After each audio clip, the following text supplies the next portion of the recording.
Hello, everyone, and welcome back to Minding My Mental Health. I am Tenetria Williams, licensed professional counselor, and we are here to have another episode again of Minding My Mental Health. You guys know what I want you to do. I want you to hashtag live. Let me know where you're watching from. And if you're watching the replay, you'll know you're watching the replay because it will not have live at the top. Hashtag replay. And then again, let me know where you're watching from. Today, we are talking about mental health and politics. And we're blending it all together, talking about some election anxiety. And I have my really good friend, Maureen Skinner. She is a licensed psychological examiner and the owner of Catalyst Counseling. So everybody, please give it up for Maureen. Give hearts, give fire. Maureen is the real deal. I appreciate you for being here. Hello, Maureen, and welcome to Minding My Mental Health. Hello, Tenetria. I'm so glad to be here. I just think that it's really important that we be able to talk about mental health on every level. It affects everything. So I'm super pleased to be invited onto your show.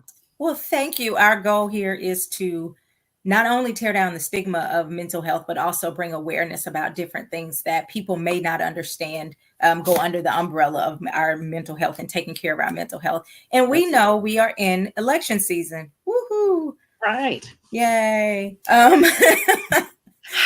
And it can be a really stressful time for a lot of people. And because I think if you think about it, we vote, most of us, on things that we think are important. We try to find a candidate that aligns with our values. And so it can bring a lot of anxiety to think that the things that you connect with, that you think are so important and so valuable, those agendas, those platforms may not get funded or pushed, or may get pushed aside, and things may change. And so it really is a deeply personal issue when you talk about politics. And you, of course, we know from the past several years, it can mess up families and friendships. All kinds of stuff can happen when people disagree about politics. And this isn't about agreeing or disagreeing. This is about how we deal with the mental health aspect of it all. And so I wanted to bring you because I thought you were a perfect person, because you are in the mental health profession, but you're also a candidate in the political realm. So I'm going to let you kind of introduce yourself. Tell us more about who you are and what you do and all of that good stuff. So in the political world, it's called a stump speech. And it's like, my name's Maureen Skinner, and I'm a business owner, and I'm a mom. And I'm also a therapist. And what I see is a deep need for the voices of more women and more women of color and the people who are being affected by the laws. These voices need to be at the table. And that is one of the reasons that I'm running. I think as a therapist, as a mental health professional, I believe Tenetria would agree with me that we bring a whole different way of problem solving than most of the professions that you find. And I think that it's incredibly valuable, and it is very person-centered, which I think might be missing. And that's, sort of why I'm doing this. I would say I'm a very reluctant candidate. I don't want the spotlight, but I just think that if I'm, running in self-defense, this is the time. We can't just let people walk right into elected office. Some of the goals for this are to also inspire other women who may be interested in leadership roles, and mentor as many as possible to step into this space in their own lives, to run for JP or for a higher office, because you are qualified. Like, you really should start looking up the qualifications for the positions in your area. In some cases, the coroner just needs to be 18 and to have a high school diploma of some kind. Oh, wow. That's it. And to be the attorney general, this is my joke, but it's also true, you don't have to be an attorney or a general. You just have to get elected. It is the highest, legal office of the land, but that's not a requirement, apparently, which I thought was interesting. So it is finding ways to participate in this civic conversation and being a part of the next 100 years of planning for, our world. Anyway, sorry, soapbox surrendered. You're good. This is so what I'm hearing then is that you got involved because you wanted voices, you wanted to have a say in the way things go, and you wanted to represent people who maybe felt like they didn't have a say. Very much so.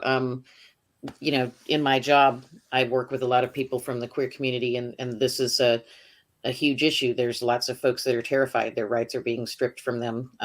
As a woman in Arkansas, I belong to one of the marginalized groups as well, and our rights have been taken away as well. Like this feels like the world is on fire for a lot of people, and I happen to agree. So you do scary things when push comes to shove sometimes. So Maureen, this isn't your first rodeo. You ran, what year was that? That was 2018. 2018. Yes. What's different about this campaign and the last one? How are you different from this campaign and the last campaign? So last time was probably a kind of classic impulsive Maureen decision, which you'd do first and then figure out how later. I literally had never considered running for office ever, not once, until the day that I wrote on Facebook that I was gonna, and put it and posted it next to a picture of my face, because there was this really terrible politician who was being a bully to everybody and spewing hate. And somebody wrote on Facebook, somebody needs to run against this guy. And I wrote, I'll do it. And then I thought, holy crap, I guess I'm doing this. I'm doing this. Yeah. And then my mentor calls it building the plane while you're flying. Yes. I'd build the plane on the way down. And I'm very good with building the plane on the way down. Like, well, sure, I can build a plane. How hard can it be? Boys do it or whatever. And just jumped in and learned so much. I had a really cool experience to follow up because of this campaign, but gathered these amazing people that volunteered their time and that had just met me and believed in the things that I believed in and became, to this day, friends, like deep, close friends. And we've learned how to run for office and worked with it was my intent to do this, to work with the other candidates in the area, just because it made sense to do it together rather than be little silos. And that was a little tough. They were kind of suspicious of that, especially this very, very newcomer. I walked into the Democratic Party and told them I was running as a Democrat, and then I wanted to sign up to be a Democrat that same day. But we created a team and really got close in that race. I came 44% of the vote, which is really impressive for having never done any of it before ever. My brother also ran for office out in California around that same time. And this year, after telling him that I was running, he sent me a box of books this summer, and it was a whole stack of really cool, how to run for office books and figuring out strategy. And I looked at the stack and thought, I guess that's how that's one way to run for office. It never occurred to me that I could have gotten a stack of books and done it that way. I was just like, no, we're just figuring it out. We're gonna wing it. I have the general idea of what a plane looks like. I'll just build one. Yeah. So this time, I do know what the plane looks like. And I had lots of the components, and I was, when I decided to run, because of all of the things that I had participated in and the community that I was trying to build for myself, to know other women who were doing stuff like I was doing. The state party called me and asked me to run, and I decided to do it. And I could think easily, immediately, of more than 100 women that I was going to be able to tell that were going to be be on the, man, that is, so that's why, that's why now is because, I'm also that voice for them. And that sounds really hard for me to be like, I'm the voice of anybody, but I'm their voice. And I'm deeply grateful for that. It's really, really amazing. There's the Little Rock Power Women site on Facebook, I think it is. That is lovely and supportive, collaborative women. It just does your heart good. Yeah, there's no compliment like a compliment from another woman. They're just a different one. So now I want to talk about some election anxiety. So from a therapist perspective, how would you define it, and what are you seeing in your practice or just in general when it comes to election anxiety? There's a lot at stake. And so there's loads of anxiety. And what we're seeing is, kind of fear-based thoughts, a lot of kind of loss of sleep and trying to mitigate these responses, people feeling really jumpy and anxious about it and ready for it to be over with, just kind of eggshells. And so some of the things that we talk about are ways to mitigate that. Not drinking from the fire hose is like step one, is maybe don't take in so much information, touch grass. And finding ways to distract yourself. If you, lots and lots of people, because of what's at stake, feel really compelled to pay attention. And so do you have to listen to it? Can you just put it on closed captioning maybe, and kind of just slow the amount of stimulus for it, or only read about it without looking at any moving pictures of it, or tell somebody that you really trust, you have to tell me if something important happens, otherwise I don't want to hear it. That's kind of what I do. I want to be informed. I always want to be informed, but I don't want to be overloaded, because I know emotionally I can get charged. And exactly. So I'll say, especially when it comes to some of the campaigning, I know who I'm voting for. I've done my research. I don't have to hear every single everything. Now I do, again, I want to be informed. So I may read an article and go, okay, that's enough. I'm not going to watch the news cycle 5 times. So I think I love that, just limiting the exposure that you have.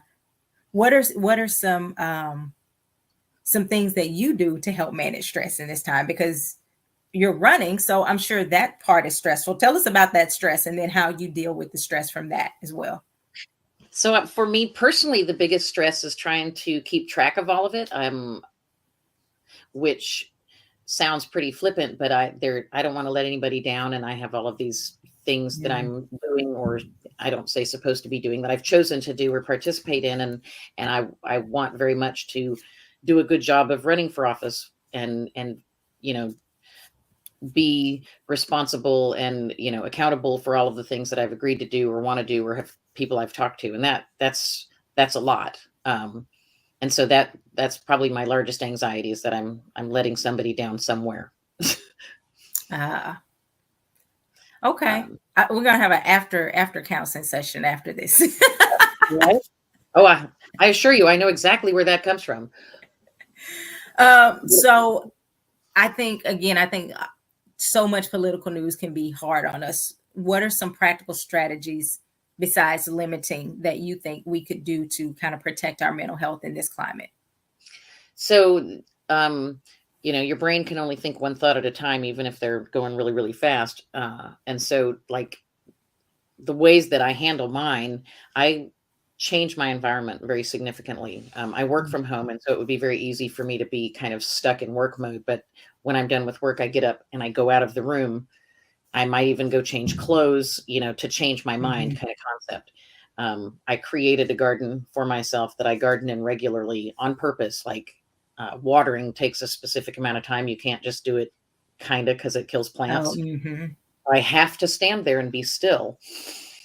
And I use that time kind of to breathe and do, I guess it would be considered a meditation, but just some intentional breathing to help calm down, because anxiety is all the time. And one of the hallmarks of anxiety is disordered breathing. We tend to breathe very shallowly. My habit anyway. For the record, it's bad for your blood pressure to do that. Breathe in all the way in and all the way out. You can do a lot for your blood pressure just by breathing all the way. Absolutely. I tell people all the time to just slow down. All the way in and all the way out. Yeah.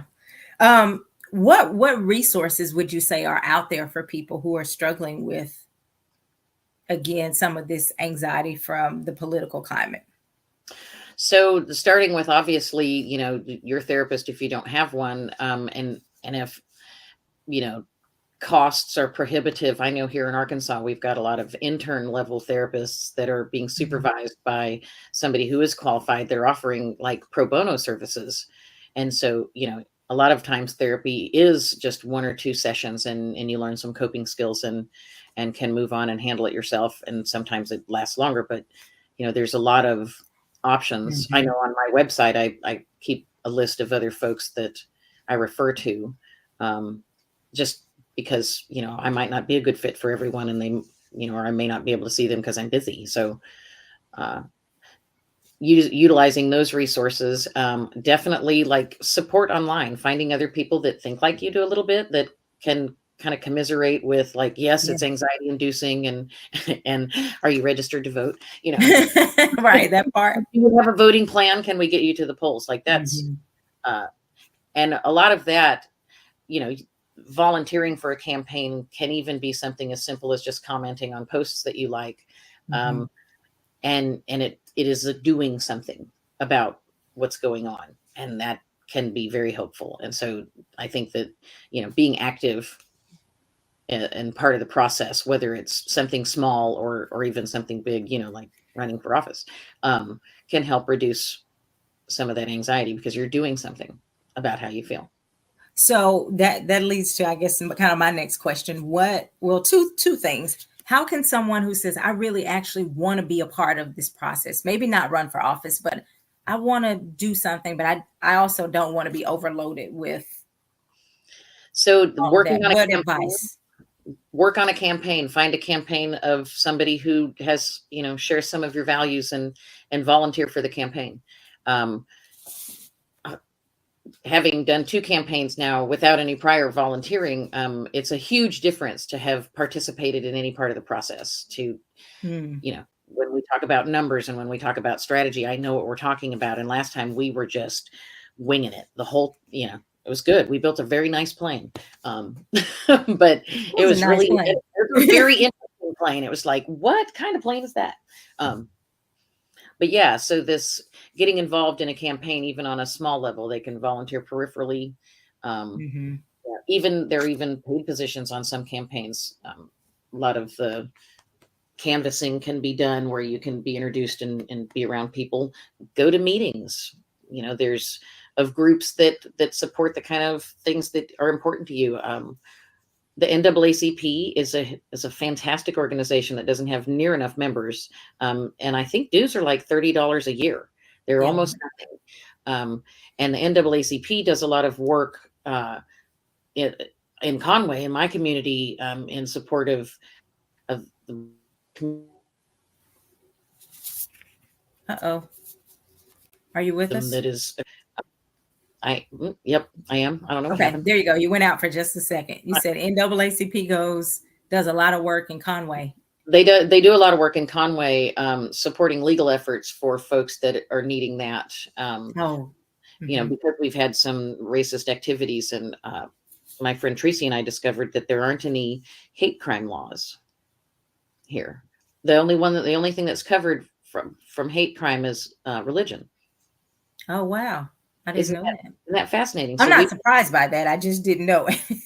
Little Rock has a citywide hate crime initiative that they put together, and Tracy and I have been working with the NAACP on one for Conway. So it's up to each little area as opposed Right? to a Like, statewide. that totally makes sense. Just go over there to be racist, I guess. That's just anyway. Um, do you know of any besides NAACP, any other groups that people could get involved with, or? Absolutely. Now, NAACP is nonpartisan, but like the various parties, like the Democratic Party Mhm. of Faulkner County exists. There's the League of Women Voters. There's Emerge. They do training. There's PAWPAC. That's the Progressive Arkansas Women PAC that is put together, and they support progressive women candidates. Mhm. And so working with them, you can have all of the same kind of candidate, work on a campaign experiences without working directly for a candidate. During this summer, when we had all the ballot initiatives going around, volunteering for things like that, things that you're Mhm. passionate about, like that's community organizing at its finest. And Yeah. those women, they put it together. They drove all over the place and got signatures. They got more than enough signatures. I signed a lot of things. Yeah. So now let me ask you, I'm sure there are people who actually want to get involved in the not just volunteering, but they want to be candidates, Mhm. but they're concerned about the ugliness of politics, or what, the mudslinging, the ads, the things that we see, and you go, I don't want my kids to have to endure that. Or what kind of feedback and how did you, because I remember specifically more in that first race, There was it a was not always a fair situation. I'll just say right, that. And so no. how did you protect your mind and your family in those types of situations? It may be just some quality of me, I'm not sure, but I found most of the attempts at mudslinging to be really hilarious. Like, it was really poorly done, like, I could have done better, you know?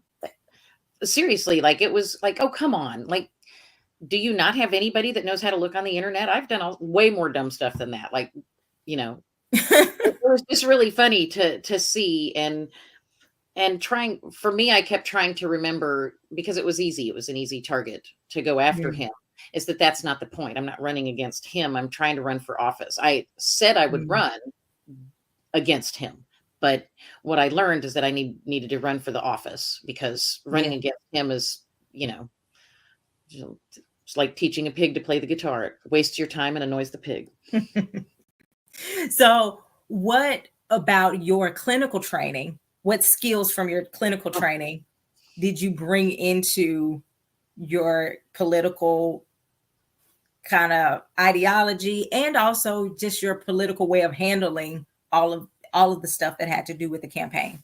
Well, so we are sitting in my office, and this is my backdrop for my work. These are not political statements; these are human rights, and they're not up for discussion, in my opinion.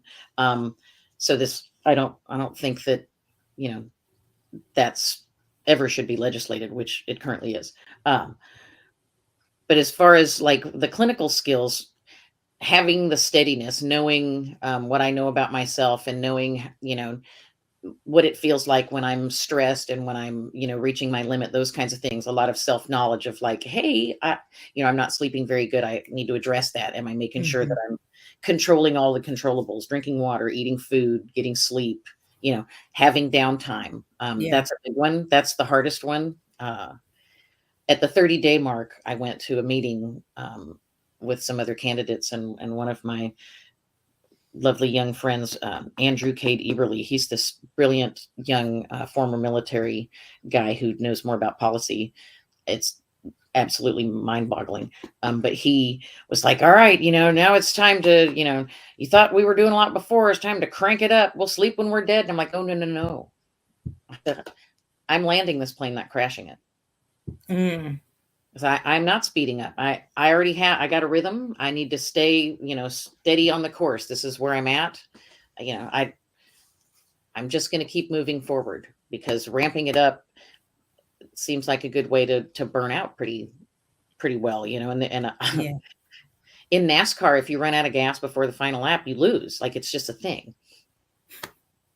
And I think that's important for people to recognize. Like, you can't just keep going and going and going. Yeah, you got to pace yourself, and again, that's knowing yourself, and Mhm. having good supports is really important. Like, be able to, you know, inform people of how you are feeling and what you are needing, and you may have to ask for things, which for some people is really hard. You're going to have to, like, let go of control of a lot of stuff, which I found almost impossible the first time. You learn a lot about yourself, Oh, I bet. which some of it should not have been a surprise, but was. And this time, like, I have this incredible team, because Mhm. I knew which parts that I needed to be able to let go of, and it's allowed me to. Dude, he's eating a piece of plastic. Um, the Having this team has allowed me to focus on, what I need to do as a candidate, and as a mom, and Mhm. as a business owner, because I'm still working full time. Yeah. How are you juggling all of that? So I work in the mornings. I work 7 to like 2 or 3 most days. Um, and almost all the political stuff happens in the afternoons. So we go and canvass in the neighborhoods in the evenings. I'm scheduled to go in about an hour to do that. Um, the absolute worst part about politics is what's known as call time, where you call people and ask for money. Ah. And it is, I thought it was the absolute worst of worst, but then I found out after doing several weeks of call time that there's an even worse thing than that's the call them back and ask for more time. And, oh my, like, it is Yeah. really hard for me. And even knowing all of the stuff I know clinically about mind tricks and like, this isn't for me, it's for the campaign. And it's still, Mhm. I've regularly had panic attacks leading up to call time. Really? Yes. Like Wow. I disliked it that much, and I still did it, and it still worked, which is annoying because I wanted it to not work, but it totally works. Well, I'm glad it's working for your campaign. Um, Tell me how we can advocate for more mental health um, support. Like as professionals, what needs to be done from our level to help switch the way things are? I was talking, I don't know, somebody I was interviewing, we were talking about, how great it would be just for people, when they have a yearly exam, like, hey, we're just checking on you. If people could do like a mental health, Yes. Well, like and I think, that insurance would just, hey, this is your wellness check, yeah. How you doing? kind of thing. Yeah. Those types of things. How would we go about advocating for that stuff? Well, and I would love to see it start as soon as, we're old enough to walk. Heck You yeah. know what I mean? One of the things, and I'm sure you've discovered this in your practice, one of the things is that we don't have a lot of like emotionally intelligent folks. Like there is a gap there. They're very intelligent Mhm. in all sorts of other arenas, but are not in touch with themselves and can't Right, right. self-regulate, can't communicate emotions. And it, of course they can't. Like our whole culture was pushing against that, man up and don't be a girl, or all of this kind of Yeah. anti-emotion stuff. And really it is the superpower. Without the ability to control that, you don't have any control over yourself. And that leaves the rest of us having to deal with you. And I just don't think that's fair. Anyway, yeah, as far as advocacy goes, I do think that, we've been talking about universal pre-K and things like that for like here in Mhm. Arkansas, just like, of course, for 3 and 4 year olds to send them to pre-K and having programs where they can learn how to self-regulate. Mhm. Because I mean, I'm sure you've encountered adults that don't know how to do it. How are they going to teach a child to do it? Right. Okay. And we So see if it if I wanted a bill all passed, the adults. like what walk me through if I wanted a bill passed or something that like, hey, uh-oh. So There you go. it's being funky again.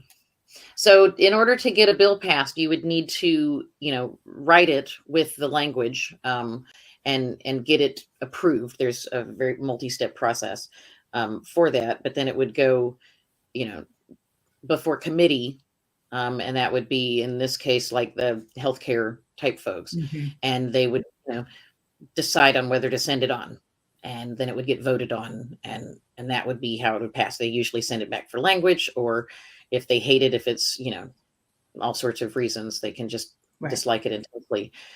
Things to consider would be like ways to implement. How would we implement it? How would we pay for it? Mhm. That's something that the Senate in Arkansas is in charge of, is the budget. And um, there's several bills that got passed or rammed through, as we like to say, not so long ago, that aren't funded. There is no dedicated Mm. funding for like the Learns Act voucher program, Mhm.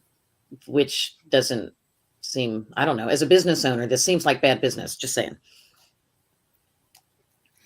So Maureen, again, we have people who are kind of stressed out. Like the elections here now, early voting has started. If you have not gone to vote, I encourage you vote early, get it done. But voting is going on. What about election night when people are watching for the results? Well, so What I are think some things that they can do to kind of help stay calm? And then the next part is, how do you handle it when not you? How do people handle it if they don't get the result that they want? right. I think in some ways, we kind of have to entertain that, but if you've talked to anybody lately, it's really scary to entertain not getting the result that you want for most of the people that I encounter.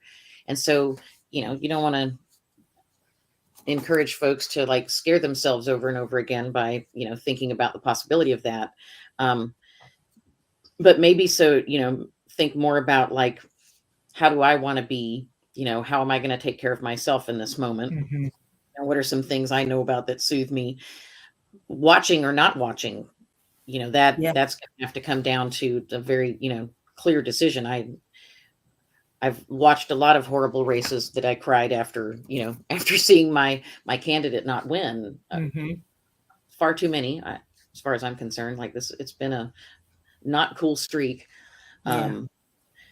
But to see, be prepared, have support lined up. Like, who are your people? It's Yeah. a lot better to cry alone than it is to cry by yourself. I try to tell my clients often to allow themselves space to feel, Hmm. but also looking at what can you do on two levels. Individually, what can I do to keep myself in a healthy mental space? What can I do to help further the cause that I have? And I love Mm. that, especially because we're talking about it right now. How do you get involved, and how an action step can shift you out of the place of fear into, Mhm. like, okay, now I'm doing something, and it feels better. It Yeah. feels more possible. It's building the plane. It's not, going, oh no, we're falling. Yeah. Um, I often think about Stacey Abrams. Did not win the first time around. And then instead of like being angry, and I'm not saying she wasn't angry or didn't right, feel any anger, but she really mobilized the state, um, right. Like, you and use that shifted a to, lot of stuff, right? And even ran again and didn't win. well, And and so think Chris about the Jones disappointment. is doing Yeah, that here in Arkansas. He's very definitely, like, he ran for governor and did so much work and was so well liked and such a better choice. Such a better choice. tell us how Like, you really feel, Maureen. oh, on so many levels. Anyway, and he created a PAC, the Vortex PAC, and he's been supporting candidates like Marcus Jones and, um, legislative candidates, and I mean, he's just stayed involved, and I am super hopeful and fairly certain that we will see him on a ticket again. Like, Yeah. uh, But I think that part for people, sometimes we just get so discouraged mhm. when something doesn't go the way you want it to go, and as opposed to saying, okay, so if I don't want that feeling, how can I do something different? How can I impact change? And it doesn't have to be running for office, right? It can be It can be bring supporting. awareness. It could be campaigning. It could be all these different things. But I think it's important for us to know that there are things that we have power that we can do as well. Exactly. And as I see myself sort of as a connector, which sounds loftier than I mean it to. Just very much that I really like people, and I remember, random details inexplicably, and so, I get to connect people with, oh, I know somebody that blah blah blah, and they connect, and that's the point of this, is the more connected we can become, not you know connected, because we're Right. far too connected, that, but the more, like, emotionally connected we are to each Mhm. other, the better we all do. Like, that's just a fact.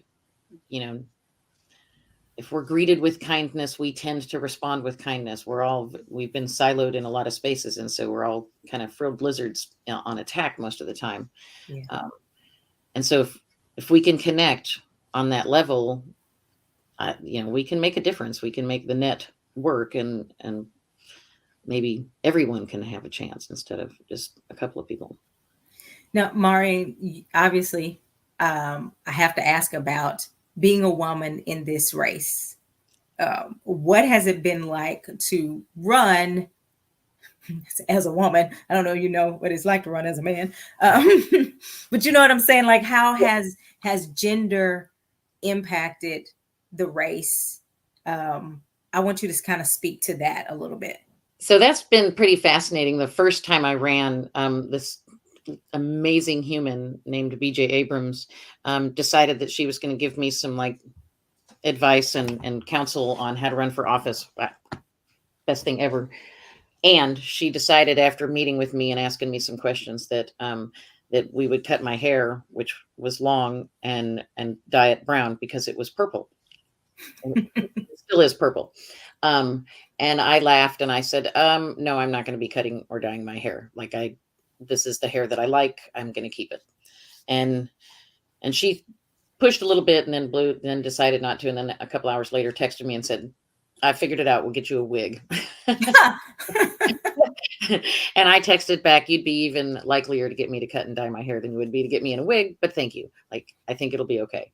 But recognizing the privilege as a woman, particularly a white woman, I don't think all women get away with this. Certainly not Black women with the amount of policing on y'all's hair, but like to have purple hair and tattoos and run for office, like that's like not the norm here.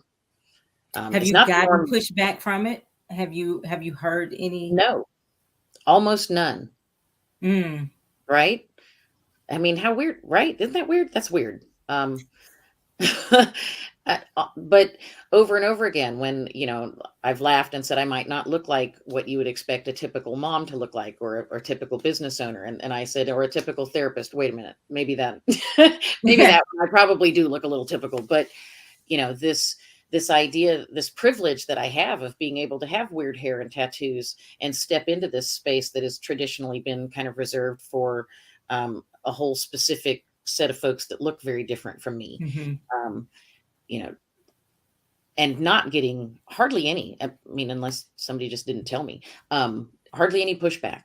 Like, it's not the most interesting thing about me, it turns out. Go figure.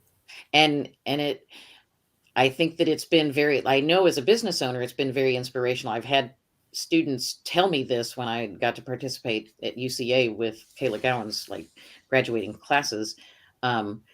You know, they'd write and say, you know, I was so relieved because I was planning on being, you know, opening my own practice, and I was wondering what I was going to do about all these tattoos. And it just helped me so much to know that like you could just do that. Look at you out inspiring people. So I want to talk about kind of how, I think we talked about it a little before we started, but how politics can shift the dynamics in families. Give me some feedback on grandpa's voting one way and he's very vocal. Grandchild is voting a different way and child is very vocal or very passionate. How would you, what kind of feedback would you give families who are dealing with political differences that really do impact? Because sometimes you can have a difference in a family and it doesn't impact the relationship, but there are other things that, and sometimes politics is one of those. And especially the last 10 years, it's not been this same way in a long time. I'm sure it has been, but we just know about it so much more with all the access on social media. And if I had a magic wand, I'd wish discernment, clarity, and you know, internet savvy on everyone. We've frozen again. Yep. I'm not. Can you hear me? Oh, I can. You're back. Okay. But the thing is that there are going to be some people that are absolutely, you know, solid in what they believe, like Grandpa. You know, he may have very, very strong, immovable feelings about that. I hate to be the person that says like maybe don't talk about it, but if all it ever does is have a fight, I don't, you know, beyond avoid, like, you know, don't open that particular channel. Seems to be the only way. And again, find people. There may be some people that are siloed in their family, like literally the only one in their family that, that believes the way that they believe, and finding people that think like you do, you know, to surround yourself with, and also do, you know, examine your values, make sure they're not just because they're the opposite of somebody else's. You know, that might be an important thing to consider. Yeah. And I kind of give clients a go. There's a difference between a discussion because we're both trying to gain understanding, and we're just going back and forth for the sake of it. And you have to ask yourself, what are we engaging for? Yeah. Are we engaging for knowledge and understanding and insight, or are we engaging so I can try to convince my 78-year-old grandpa that he's wrong? And the likelihood of being able to convince grandpa, right, like 0.00000, you know, you got it. And so I think people have to also be aware. And even when you're talking from a mental health perspective, that is mental health protection. That is For sure. operating with boundaries. Hey, I'm not going to go in. And if that conversation is brought up and it starts causing me anxiety, I can step outside. I can excuse myself. I don't have to get into the nitty gritty of the Like, differences and yeah. having these big blow ups, especially again when there's not a desire for the change of No movement going to happen. mindset. Yeah. And I think you just have to know, oh, Well, this and person genuinely wants to know, and this person is just very vocal. Well, I'm going to choose my battles. Well, and you can ask somebody if they, are they're asking questions for understanding, or if they're, trying to prove a point, and that's okay. Mm-hmm. It's possible to ask that in a nice way. I also think that the analogy of like, you only have so much gas in your car, how much of it are you using on this particular, trip? Like, it seems like you're going to have to turn around and come back anyway. I like that analogy. I don't have to use that. That amount of energy being used isn't furthering what you're trying to do. Back to the guitar, waste your time in a noisy pig. So I think you're going to have, I'm sure, some people that come in and that may not even share your own values. Right. And being able to hear their side of, their beliefs and why they feel so strongly about their beliefs. I mean, obviously, I don't agree with everything politically that my clients agree with or believe. That's probably impossible. And so again, my job, obviously, this is not to push my values, not to push my thoughts or any of that stuff onto my clients, but to provide a safe space. And I say that because a lot of people feel like they can't talk about those things in therapy. And I want people to know, we're, as professionals, we aren't there to push our agenda onto you. Right. My job is to ask good questions. Yeah. I'm not trying to convince anybody of anything. In fact, I don't want to. I do not want that responsibility of deciding something for someone else. Well, you should blah, blah, blah is not a sentence that I use. Simply because, what if I'm wrong? Then it's my fault. I want to help people find, the strength within themselves if they're trying to overcome something. Like, I'm not looking to point anybody in any kind of directions, because I don't want it to be the wrong direction for them. Yeah. I feel that way in all relationships, actually. Like, my personal, to be with somebody, I want them to be in charge of themselves and decide things for themselves, and not do things because they think somebody else wants it. Like, say no, have boundaries. Like, that's the biggest gift you can give anybody is to be really clear with what you do and don't want. Now, I know you have children. Yes. How have your children been impacted by your campaign or your decision to run for office? So my daughter has, is the ride or die dead, is a saying anymore. That's been her this whole time. She's just been all in. She's like, if you need anybody to give speeches, I got you. I'm like, I do every time. She's been very involved. At no point have I forced her to do any of it.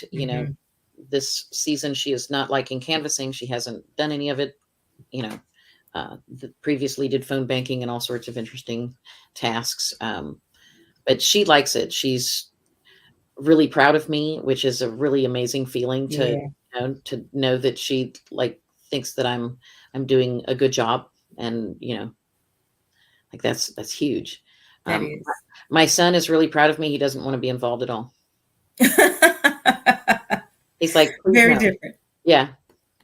Hi. Is your daughter interested in following your footsteps at all, or is she like, I'm going to support you and that's it? She's currently a double major at UCA, and she's studying psychology and political science. So I would say some following of some footsteps. With an intent to go to law school. Yeah. That's exciting. That's really exciting. That makes my heart smile. And at no point did I say, "Hey, you know what you should do? You should do these things." I'm like, "Is that what you like?" She's also taking a class in drama this semester because she missed it. Oh, And that was the one I encouraged. I'm like, do this too. and again, because I like theater and movies and acting, that all makes my heart smile. So Yeah, like I'm here for it. Like I think that's what university should be, is a well-rounded experience, I agree. not just a So any other feedback for people who again are going through any of this stuff, Maureen, or any kind of closing remarks? So as far as like dealing with anxiety in general and specifically election anxiety, it is very much know thyself. Like really look in and notice when you're stressing or when you're not, or what content is bothering you. And if it's all of it, it's okay to check out. You can tell somebody that you trust, like, just inform me of Mhm. highlights only, or don't tell me anything. um Whatever works for you. It's don't hurt yourself, don't hurt anybody else. It's pandemic rules. um and other than that, you know be aware that there are ways to kind of mitigate the impact. You can do it with no volume. You can do it without watching them. You can read only. You can, Mhm. set aside time once a week to catch up, and only do it then. Making sure that you have, like, you're eating and you're sleeping and you're drinking water, and you're having healthy human contact with people Yeah. that like you back, and getting some exercise, touching grass, being outside, breathing air, breathing all the way in and out.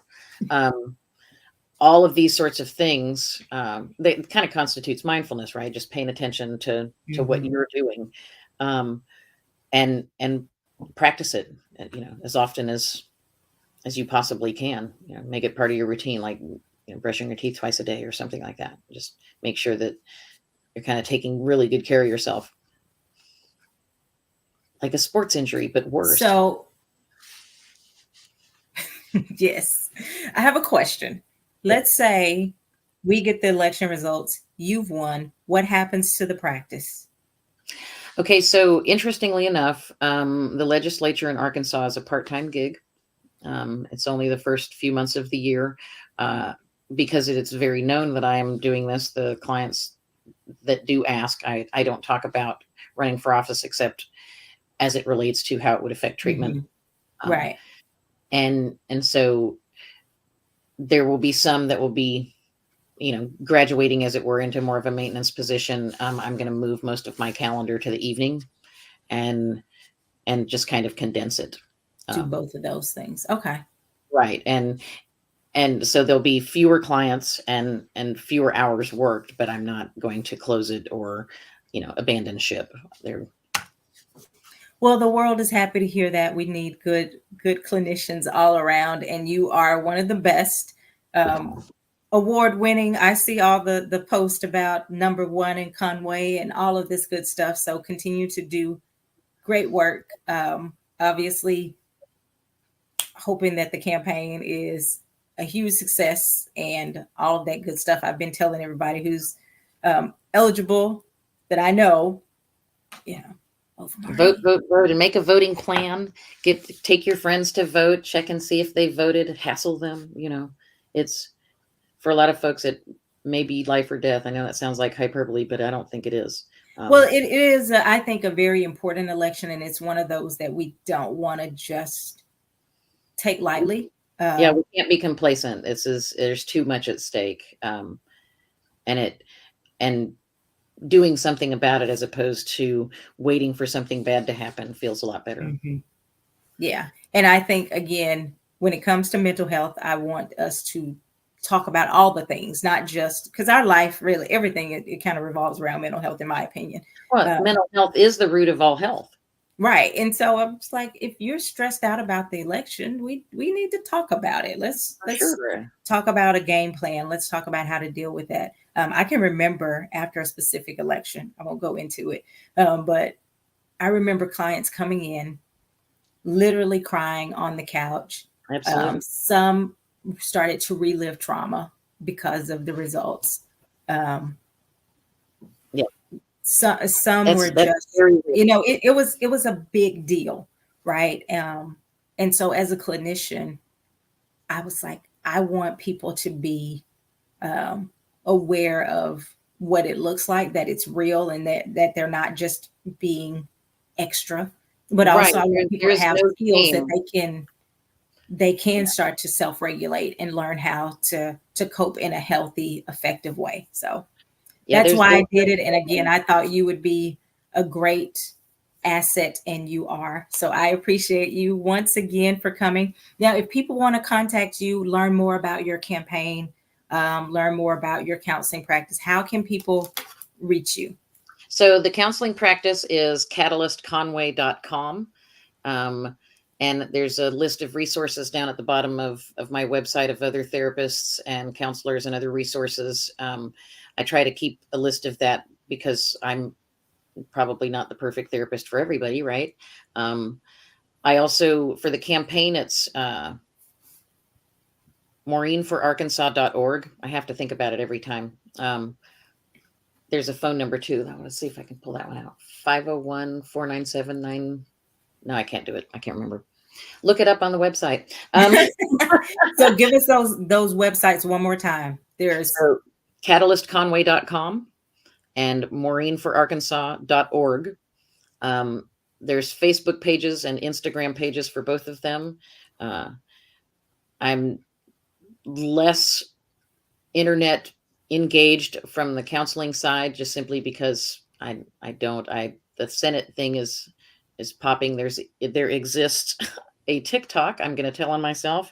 You should watch it just to be amused and learn how to fold a fitted sheet. Mostly though, like,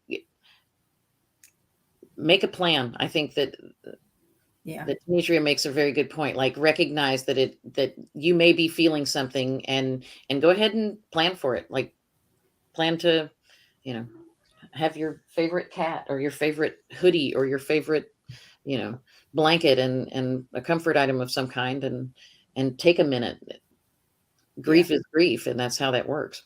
Yeah. And like you said, make not just a plan if it doesn't work out the way you want it, a plan to vote so that hopefully it will work out the way you want it. Exactly. Creating that, hey, I'm going on this day and I'm going to stop by and grab my mom and take her, my brothers, my cousins, create that voting plan as well. I think that helps when we feel like I think you mentioned it earlier, when we feel like we have some action steps that helps us to feel more empowered. And so again, thank you so much, Maureen. Everybody, please give hearts, give fire. Go look up Maureen's websites for the counseling. If you're looking for counseling, look up if you're in Arkansas, heck, if you're not in Arkansas and you know people who are in Arkansas that can vote for Maureen, send them the site so that they can have all of the information so that we can continue to be our best selves. Thank you so much. You guys, remember, I will be right back here next Thursday for another episode of Minding My Mental Health, where we are tearing down the stigma of mental health counseling and also bringing awareness to our community. Thank you so much, and I'll see you guys next Thursday. Bye-bye. Bye-bye.